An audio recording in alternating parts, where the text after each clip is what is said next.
Any questions, comments, concerns they want to bring up with the class? Going once?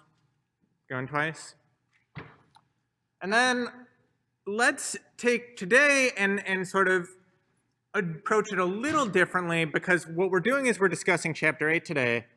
But I want to issue a quick content warning, because this chapter has a lot on miscarriages. It has a lot on chromosomal abnormalities. So if anyone's sort of uncomfortable with the subject matter today, you're free to excuse yourself or come up with an alternative way to discuss things. So I want to just open up that space. All right, so Friday, chapter day. We can make it pretty easy. We're talking about Chapter 8 today. Who wants to summarize what this chapter was about?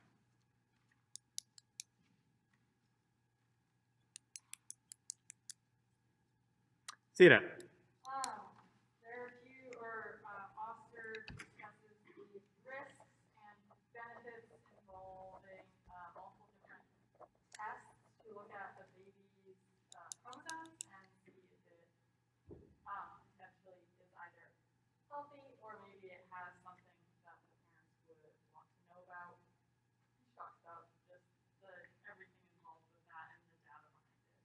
Absolutely right. This chapter was about prenatal testing. Anyone want to add to that?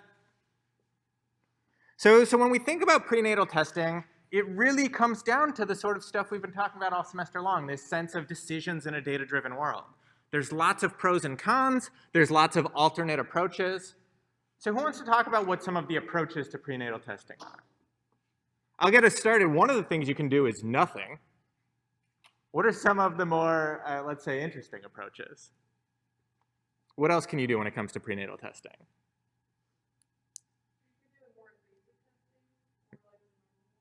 Okay, so you can do non-invasive testing. That's usually ultrasound and maybe getting some other types of fluid, conventional blood tests. And you can do invasive testing. Invasive testing is CVS or amniocentesis. And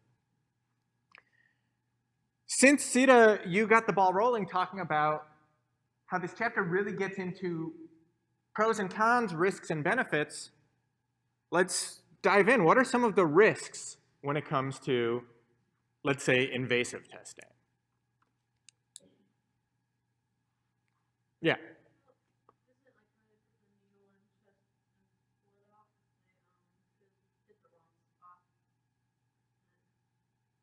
Yeah, so invasive testing is needle-based, and when you stick a needle into sensitive areas, you can miss. That's certainly one risk. What are some of the other risks she discusses? Yeah, Kate.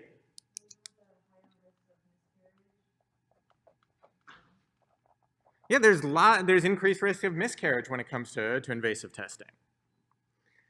And for the most part, missing, though it happened more previously, now when they do invasive testing, they do it with constant ultrasound monitoring. So missing isn't as big a deal as it used to be. But the risk of miscarriage is still very alarming to some. So what were some of the let's say, comorbidities there? If you're thinking about miscarriage in a pregnancy, particularly with invasive testing, is there anything else we should keep in mind?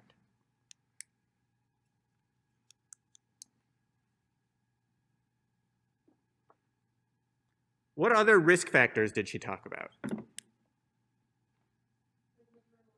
Maternal age, right? When you have invasive testing, the risk of miscarriage goes up. Risk of miscarriage also goes up with maternal age, and this presents a really interesting problem. Interesting in the sense of data-driven decisions. It might be, not so interesting to others, but maternal age increases a bunch of other risk factors.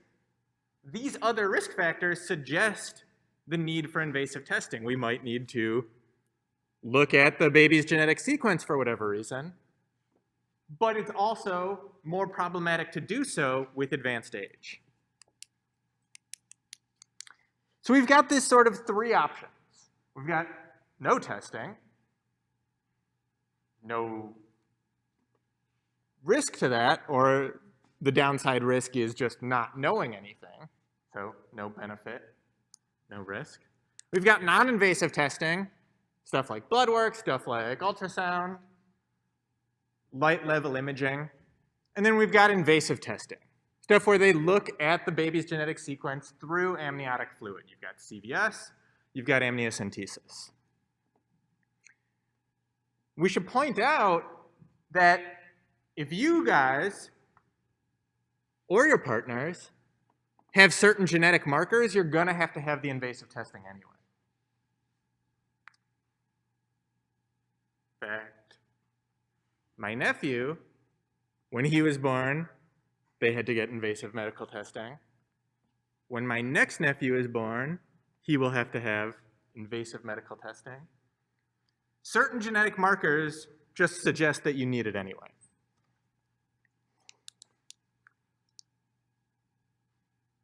So we have these risks of miscarriage. We have these benefits. You learn something about the baby. How do we trade off these risks and benefits? What did you guys think of the chapter?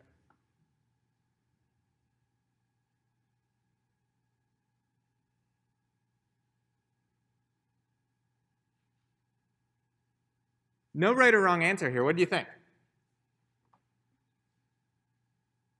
Yeah, Sita. I thought that it was really interesting how she outlined all of these different things happening with each of these different options. That was really big. But and then she talked about that all of the data, or none of it accounts for preferential risk of mom, and so that the data was not looked at from anyone's preference perspective. So it's kind of not super valid, even if the numbers make sense. Yeah. So it sounds like, hanging on the mic, it sounds like what you're talking about is, though we might have data on the relative risks, if you're 5 years older, there's this increased risk of miscarriage. What we don't have, and perhaps rightfully so, is data on the decision weights. And certainly no decision weight is right for everyone. That's kind of trite to say. But it's really interesting to think about different mothers and different potential mothers might weigh these risks and benefits quite differently. And this is where the data come to help us. Some mothers might find the prospect of miscarriage really, really daunting, understandably so. Some mothers might find the prospect of chromosomal abnormality really, really daunting, perhaps rightfully or wrongfully so. It comes down to these personal preferences.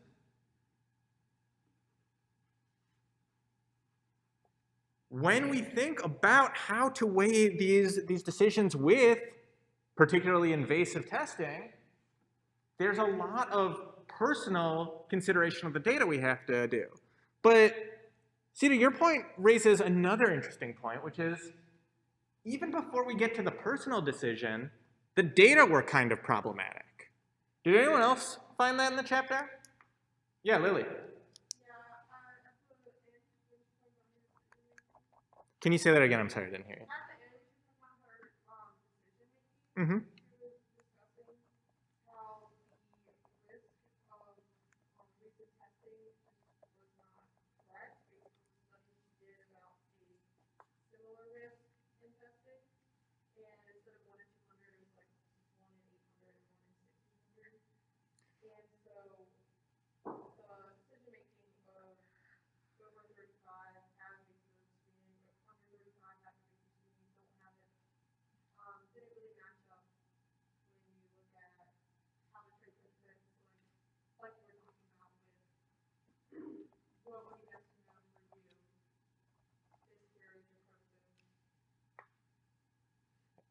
Absolutely right. Peyton, did you want to add to that? A little bit.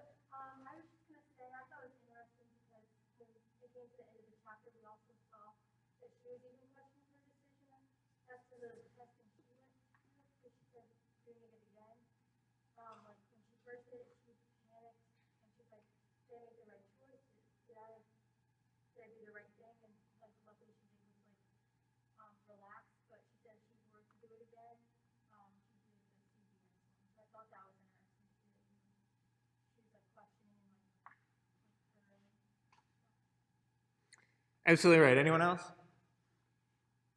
Yeah, so we've got this really interesting problem where we know that these risks increase with maternal age, which, when we think back to what we were talking about earlier in the semester about mechanisms, that kind of makes sense, right? Your body is breaking down. Bad things happen when your body breaks down. Increased risk of miscarriage, genetic mutations, what have you. But when we talk about it from this place of conventional wisdom. And the conventional wisdom can lead us astray in a couple different ways. One, it might not be accurate. People say a 1 in 100 risk, a 1 in 200 risk, but it looks like the data are actually pointing closer to 1 in 800, which is a non-trivial decrease in risk. So already, Peyton, to your point, we're getting to this place where it can be hard to trust our own decision-making, in part because the data aren't there. But there's this other thing going on that she points to, which is medical technology is improving all the time, and a lot of these studies are outdated. A lot of the data haven't been modernized yet. So, Brooke, to your point from earlier, one of the things we're concerned about, one of the risks we might be concerned about is the needle missing. But that doesn't happen so much anymore because we have improved ultrasound monitoring. We think about risks, we visualize these risks, we conceptualize these risks sort of the same way we did 50 years ago in the 70s, but that's not what birth looks like anymore. So how do we come up with these good decision weights, these good ways of weighing these costs and benefits when the data aren't even there?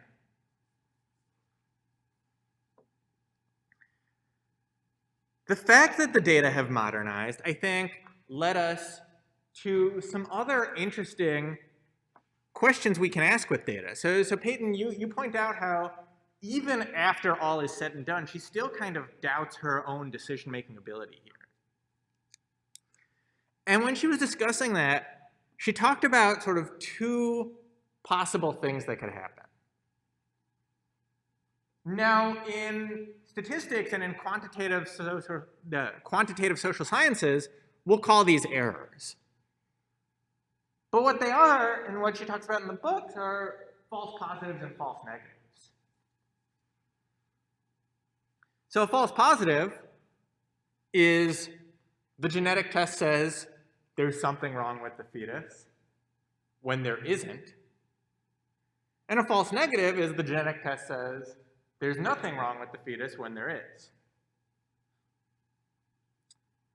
So let's take a minute and kind of make it a little more personal. What do you guys think, and it doesn't have to be about pregnancy, we can open it up, but when you're making decisions in a data-driven world, do you take these error rates into account? The fact that tests, and they can be genetic tests, but they can be other tests, the fact that our information can lead us astray in somewhat predictable ways.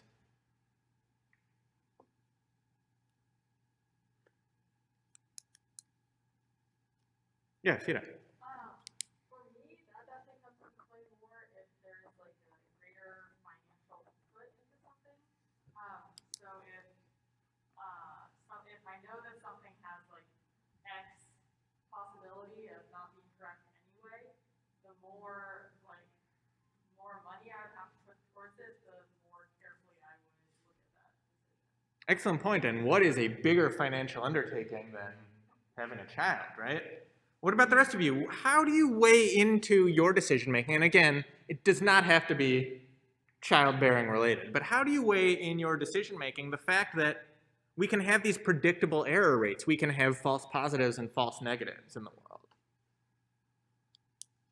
Yeah, Elizabeth. I think it's not something I typically think about that much when I'm making like personal decisions, but I think it came up a lot more when we were looking at like coronavirus data, especially at the beginning, because the tests, we weren't sure how accurate the tests were. So I think that was something that we were all kind of introduced to significantly more this year. Yeah, definitely with things like medical testing, genetic testing. You can think about it with drug testing. You can think about it. The book, not Emily Oster's book, but the Bergstrom West book talked about testing in terms of getting a speeding ticket, right? Has the cop calibrated their radar gun that day? you can have these sorts of false positives in surprising ways. And it can really change the way we approach. Anyone else? Yeah, Annika.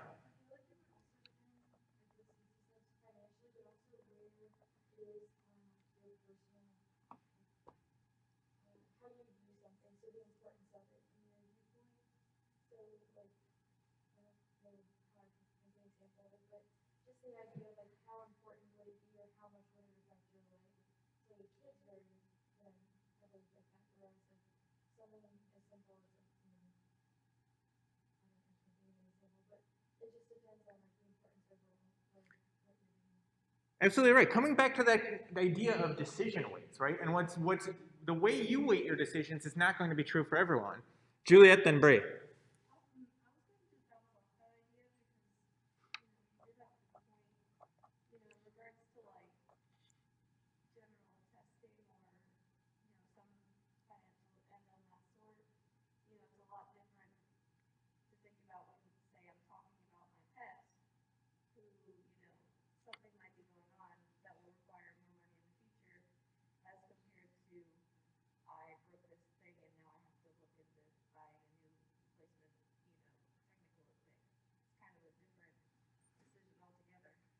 Yeah, and certainly that takes in a bunch of different points about the decision weight, right? How personal is it? How financial is it? How, Elizabeth, to your point, how mundane is it? How everyday, how day to day? Brie, you had a hand back there.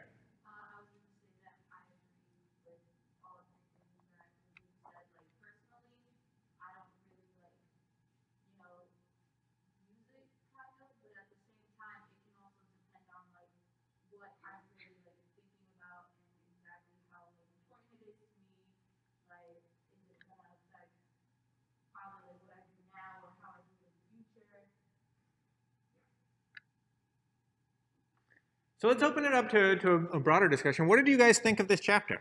Did it resonate with you? Yeah, Elizabeth. I personally wish that she would have talked a little bit more about like the ethical considerations of prenatal testing and like she mentioned a little bit that like some families might be like, oh, well, it doesn't matter because we're going to keep the baby anyway. But I think like in our culture we've normalized aborting fetuses that may have a disability to an extent that like we might hesitate if it was a different thing. Like there are lots of other things that babies could be born with that could cause financial strain on the parents that would be like, no, it's not right to abort a fetus for that reason. So I wish you would have touched on that a little bit more.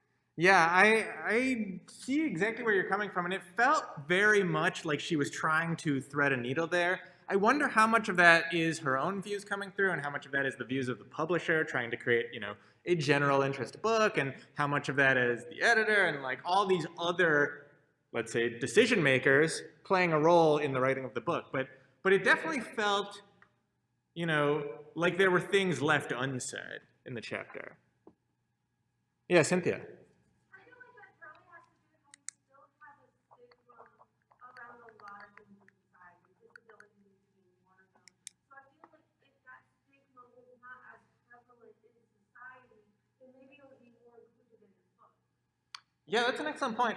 Let's bring it back to something, and I'm not trying to steamroll either of your points, but I will say that there are chromosomal abnormalities that you get with genetic testing there, that it's not a question of keeping it. There are things that genetic tests can reveal that make the pregnancy literally unviable.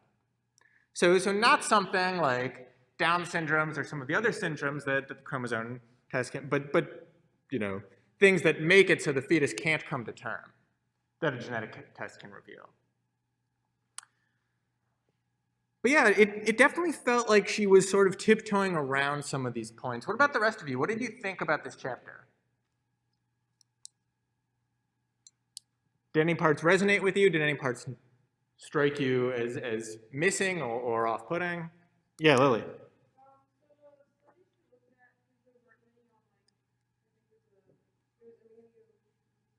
Mm-hmm.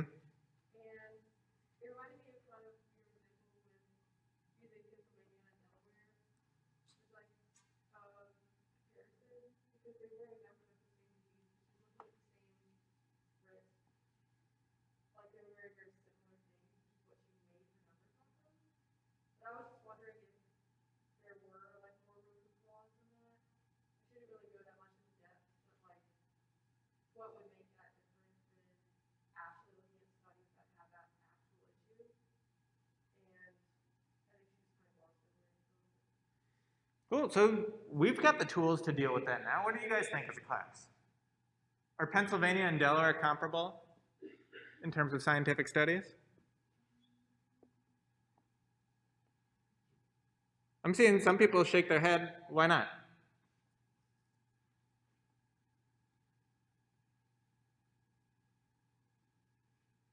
Or why so? Why might you want to compare Pennsylvania to Delaware?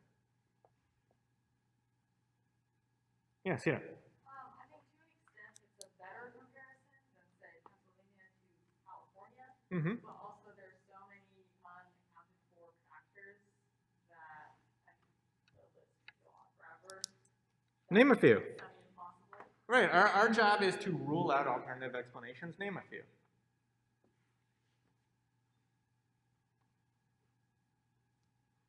What makes Pennsylvania different than Delaware? What is specifically like the example we use with fast food? Mm-hmm. I think we talked about a little bit, it was like, we have different taxes, could be less people or more people working there. Okay. Different taxes, different employment rates, General income level too.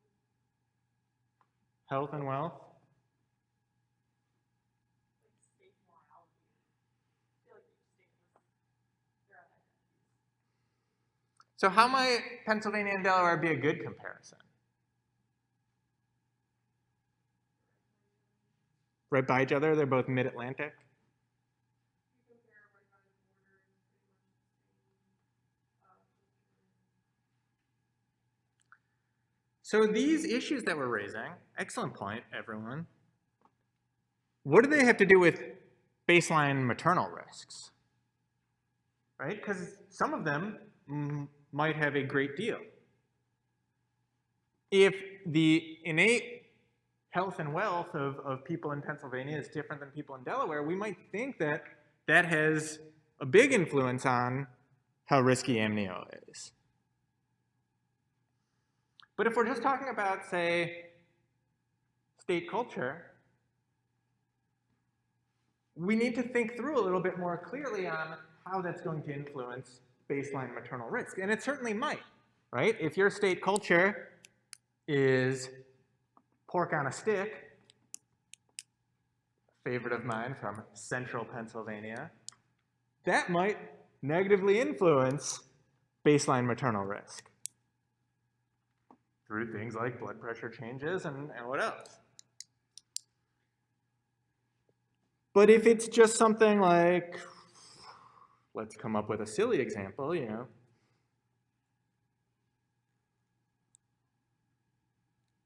whether or not you like to grocery shop on Tuesdays or Wednesdays, that might not influence baseline risk, right? We now have all these tools where we can rule out alternative explanations, and we can think about, as Lily rightfully did, whether or not we have a good comparison group. What about the rest of you? What did you think of this chapter? What parts resonated? What parts would you like to push back against? What parts did you feel were missing?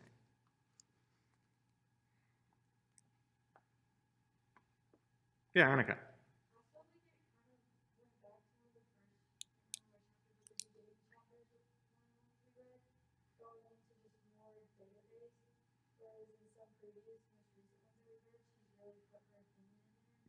Specifically, I'd like to do she really heavily suggested that. But this one, she just stuck with the data, and there was like a different tone to the chapter versus others. Yeah, that's a really interesting point, and I think we see that a lot more. You know, one of the tricky things about this class is we're not reading the book cover to cover, we're bouncing around. But one of the things you see with the later chapters, because the way the book is organized is in terms of how pregnancy works, you know, from conception to birth, one of the things you see with the later chapters is there are less data available for some of these later pregnancy decisions. To some extent, because the train is driving itself at that point. With the early decisions, should I quit drinking? Should I quit smoking? Should I have an invasive test? Not only is it easy to collect data, or relatively easy, and certainly those data might be out of date. You might be getting the same advice that the past generation got in terms of what needles can do. But it's relatively easy to collect those data, particularly because the outcome variable is the viability of the pregnancy. Is there a miscarriage or is there not? Is there fetal alcohol poisoning or is there not? Whereas with a lot of these later decisions, do I want a midwife? Do I want a doula? What do I want in my birth plan? A lot of these later decisions, it's not as easy to collect these data because the question is not so much, is the birth healthy, but, did you enjoy the process? Would you do it again? There's not an official record of that. What about the rest of you? What do you guys think of this chapter? Yeah, Julia.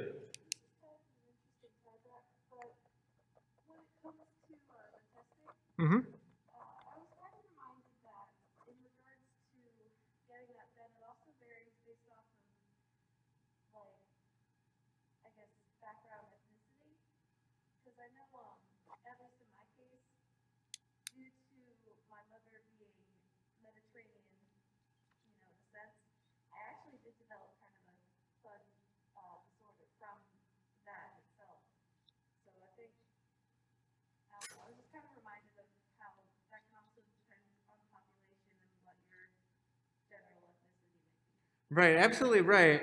And we mentioned this earlier, depending on your genetic background and what genetic markers you carry, one might have to have invasive testing anyway. I'm sort of surprised it wasn't prescribed for Oster. You would think that her husband Jesse would be a carrier for Tay-Sachs.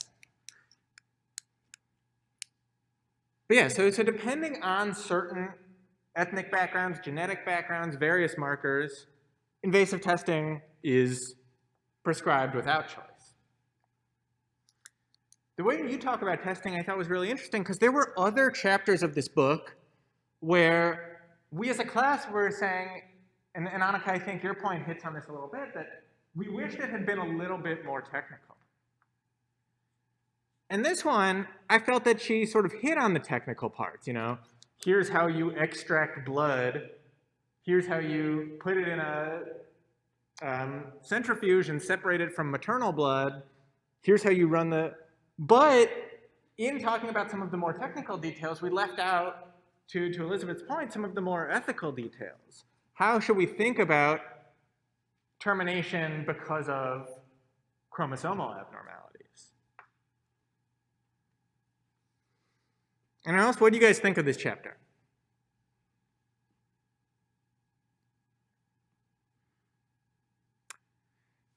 So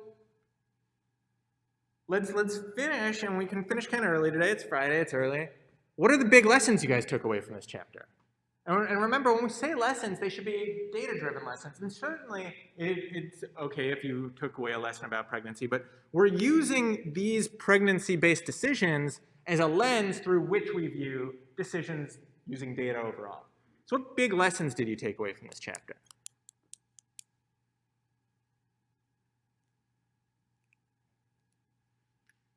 Yes, Ida. One I got was that preferences when comparing the outcome of something those are very important when considering data. Yeah, these decision weights we were talking about before are really important and also really hard to identify because they're so individual. And we might be able to come up with some general conceptions of decision weights that, help everyone. But with these really personal and really deeply considered decisions, and to Elizabeth's point from earlier, some of which have profound ethical implications, it can be hard to think about decision weights outside of the individual person. Particularly given that what we're dealing with is not so much an absolute risk, but a relative risk. Your maternal profile, given your age, your background, is going to lead to these sorts of increased risk factors. So how does that influence the way you weigh this decision? What about the rest of you? What were some big lessons you took away from this chapter? Yeah, Lily. It was obvious that even with the data that they're taking that into consideration, and despite the dilemma, it just comes down to personal ethics and what this means to you. And so maybe there's a wrong answer that's like really far one spectrum and really far on the other, but in that middle part, it's just up to the individual and what they can suggest. Excellent point, but with that really personal decision, one of the things that we can do, and when I say we, I mean as leaders making decisions in a data-driven world, is push for the modernization of data. So it's not my job to tell you you should have invasive fetal testing. But one of the things we can push for, which will help you make that decision, is make sure you're not making that decision based on a study that was conducted in 1972. We can push for the modernization of data, and hopefully, though your individual decision will be your own, you will have the tools at your disposal to make it. What else? What other big lessons did you guys take away from this chapter?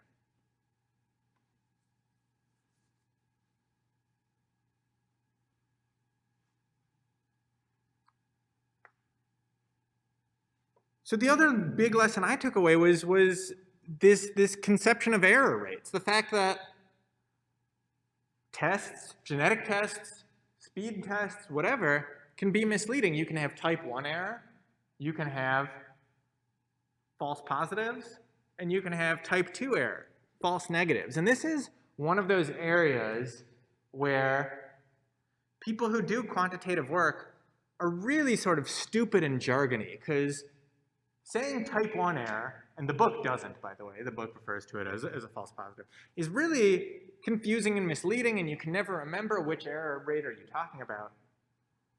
But it's important to think through, in the case of genetic testing, but in the case of other tests as well, or other experiences with data, that the data might mislead us.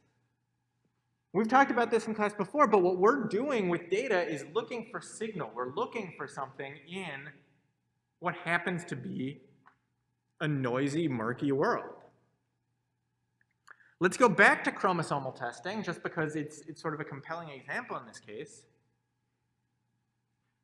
In some of the non-invasive tests, where they're not actually sequencing the baby's genome, they're just looking for increased instances of a given chromosome in a blood draw, because in maternal blood is also some fetal blood. So if you see more of something, and you know that the mother doesn't have any chromosomal abnormalities, it indicates that the fetus might. But notice how soft this language I'm using is. Indicates, might. We don't know for sure from blood testing what, and from non-invasive blood testing that is, what the baby's genome actually looks like. So thinking through what these error rates could be is really important, not only for the short-term decision, do I go from non-invasive to invasive, but for some of these longer-term and really complex and profound ethical questions.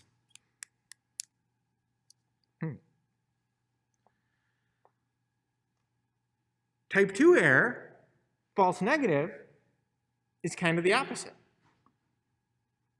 Not in terms of how profound it is, but how we think about it.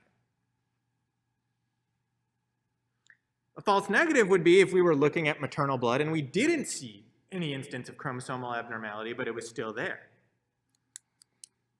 As it turns out, with prenatal testing, these tests are really quite accurate. So the error rates are surprisingly low. But thinking way back to earlier in the semester when we did Bayesian reasoning, the base rate is really going to be quite telling. You can have a very accurate test that leads to a surprisingly high number of errors, be it false positive or false negative. So we've got this really interesting chapter where we have these deeply concerning issues, right? We tend to think of miscarriages as ex ante bad. We tend to think of needless invasion as ex-ante bad. There are these concerning issues in this chapter, and the science can only lead us so far. We've got data that haven't yet been modernized. We've got relative risks. We've got error rates. And what it leads us to is this drive to make a deeply personal decision. And, as we mentioned at the very beginning of class, what we're left with after that deeply personal decision is the reminder that we have to respect everyone's agency, right? These decisions are made at the individual level. We can't really make them at a societal level. Everyone approaches these decisions differently.